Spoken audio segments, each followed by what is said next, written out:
Hey everybody, it's Phil Evans with Keller Williams Realty, and today I want to talk about what you should be looking for when you're out touring homes. Now, this could be with your agent or it could just be on your own looking at open houses, but this is basically kind of what you want to look at besides all the obvious stuff that we're always thinking about, like, how nice is the kitchen, how big is the yard, things like that. Okay, so let's jump into it.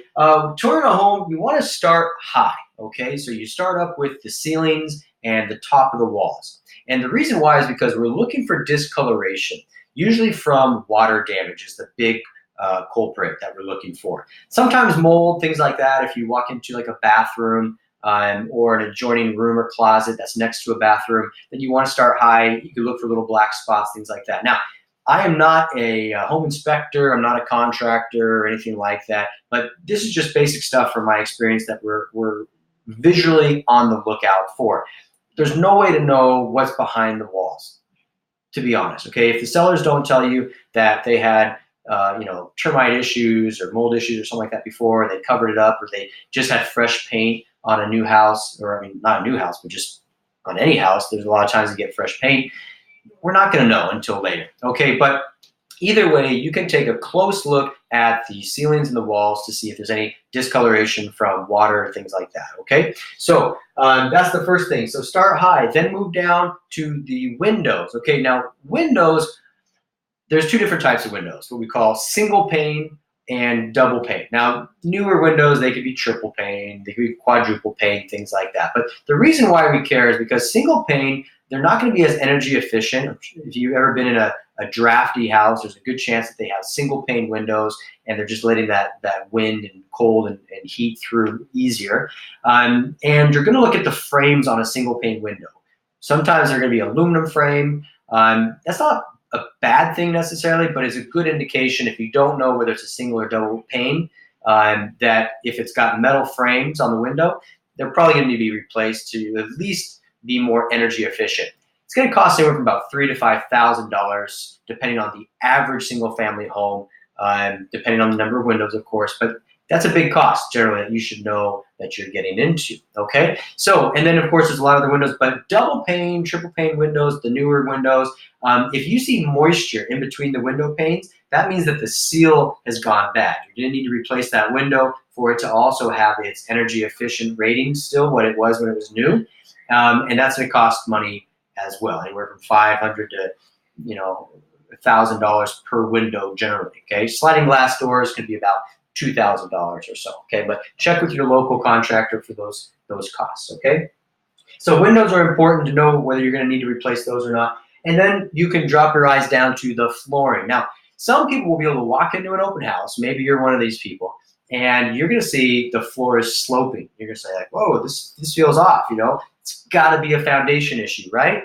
Not necessarily, okay? This is where a great real estate agent and a great contractor are going to be able to come in and help you better understand why the floor is sloping. Now, in our area, pretty much every floor is sloping. It's just a matter of whether it's sloping to the amount that you can detect it or not. And the reason why is because every house that's generally 7 years or older, they say, is going to settle. Okay, so when a house settles, it's just going to drop down in different areas, and so one side of a floor might be lower than the other. You're going to feel that sloping, but that doesn't mean that it's not structurally sound. Okay, we've had other homes that we've seen with buyers that needed $50,000 in foundation structure. Rebuilding. You lift the house up, rebuild the foundation. So you just don't know until you get into it.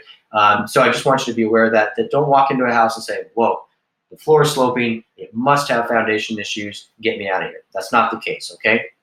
There's also different types of foundations, like a perimeter concrete foundation with different pilings, and if you just jack those pilings up over time as things settle, that could take care of the problem. So it could be easy to fix, or it could be expensive to fix. It's just one of those things on a house-by-house basis, okay? So once you've knocked out those major things, and you can say, okay, is there any water damage or discoloration, black spots, marks, divots, holes, anything like that in my wall and my ceilings? What are the condition are the windows in?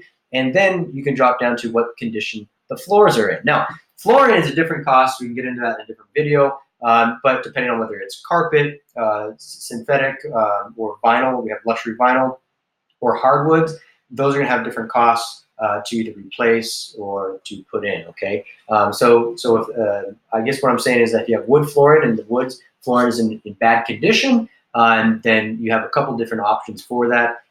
But don't necessarily think that it's needing to be completely replaced. They can be refurbished generally. Okay, so the stuff that you are not going to be able to know is the stuff that hopefully the home inspectors were able to know. And some of these big ones that you're going to be able to find in the disclosures, either after you make the offer and you get the disclosures, or in our area, you get the disclosures and then make the offer, depending on what the information is on those disclosures. But the big ones are going to be your roof, your foundation, and your pest report. So the first one, the roof and the foundation, are generally going to be found in your property inspection report. Okay, that means usually that the inspector has walked the roof and they're looking for, again, visual signs that there's no major holes, the shingles are not coming off, things like that.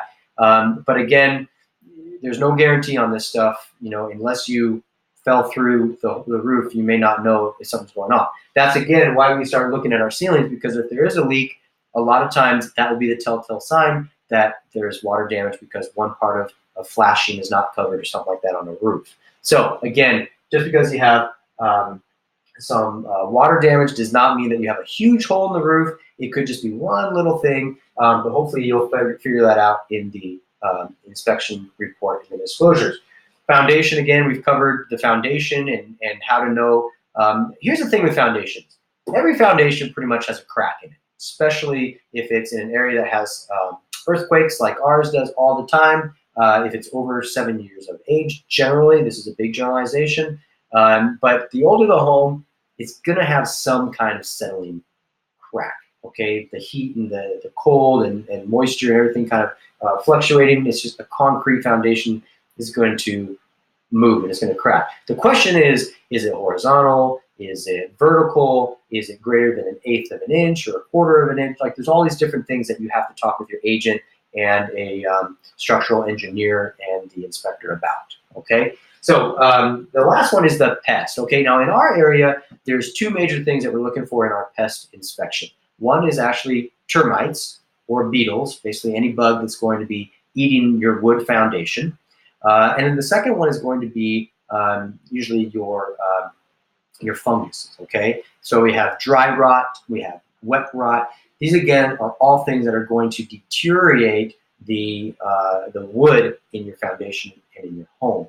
That's basically what you're looking for on that. Now, once you get to that, you find out, well, I've got termites or woody beetles in my foundation or my house.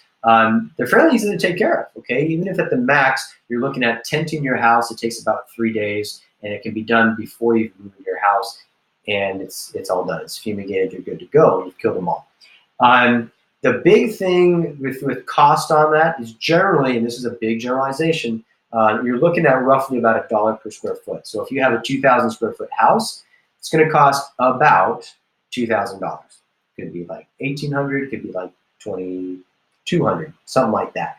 But generally, if you look at your pest inspection report and it's a 1,500 square foot house and they say it's going to cost you $10,000 to take care of your termites, you know there's a big issue there, right? It's going to cost you more like $1,300 to $1,700 ish. Okay, so that's a good way to know, what the cost is for your house is based on the square footage, and that will generally take care of any pest for you. So these things, when you go tour a home, don't worry about. You're not going to find out until you make an offer or until you look at the disclosures. These things, though, those are something to pay attention to, so that you know to look further into the disclosure report. So I hope this was helpful in when you guys are out touring homes this weekend or in the near future. And if you have any other questions or concerns, please do give me a contact. Give me a call at 650-503-3694, or you can contact me at philevans@kw.com. Thanks so much.